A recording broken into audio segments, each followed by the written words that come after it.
Welcome to ரோமான் rocks. மக்களே, இன்றைக்கி வந்து பார்த்திங்கன்னா நம்ம வந்து ஒரு முருங்கைப்பூ சூப்பு தான் பார்க்க போகிறோம். பார்த்திங்கன்னா ஒரு கைப்பிடி அளவுக்கு எடுத்துருக்கோம். சின்ன ஒரு பிஞ்சு முருங்கைக்காய் எடுத்துருக்கோம்.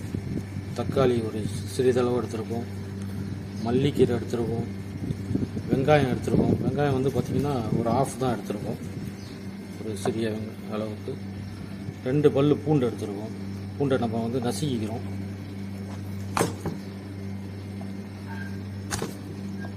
நசுக்கி போட்டாலே போதும். வாங்க சூப்பு தயார் பண்ணுறதை எப்படின்னு பார்த்துருவோம். மக்களை பார்த்தீங்கன்னா ஒரு கிளாஸ் தான் வாட்டர் எடுத்துருக்கோம்.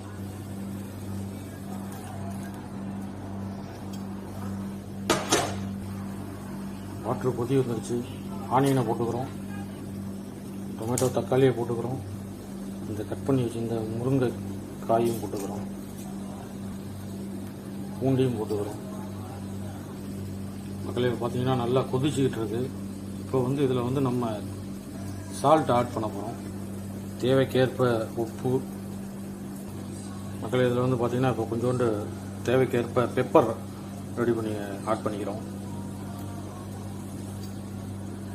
மிளகு பொடி. அதெல்லாம் நல்லா கொதிக்குது. இப்போ நம்ம வந்து முருங்கைக்கீரை பூவை வந்து இதில் போட போகிறோம்.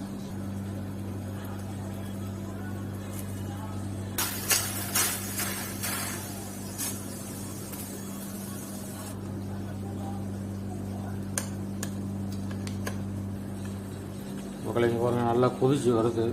இது வந்து நல்ல ஒரு ஹெல்த்தியான ஒரு சூப்பு. நீங்களும் வீட்டில் செஞ்சு பாருங்கள். அடுத்து இதோட பார்த்தீங்கன்னா நம்ம மல்லிக்கீரையை வந்து ஆட் பண்ண போகிறோம்.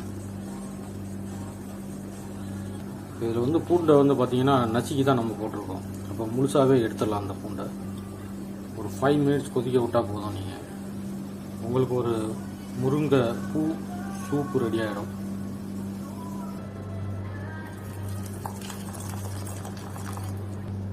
மக்களை இப்போ வந்து பார்த்திங்கன்னா ஒரு அருமையான ஒரு முருங்கைக்கீரை சூப்பு தான் ரெடி ஆகிருக்கு. முருங்கைப்பூ சூப்பு. நீங்களும் உங்கள் வீட்டில் செஞ்சு பாருங்கள். முருங்கைப்பூ சூப்பை எல்லாருக்கும் கொடுக்கலாம். வயசானவங்க, பசங்க எல்லாத்துக்கும் கொடுக்கலாம். ஒரு ஹெல்த்தியான சூப்பு இது. தேங்க்ஸ் ஃபார் வாட்சிங் ரோமான் ராக்ஸ்.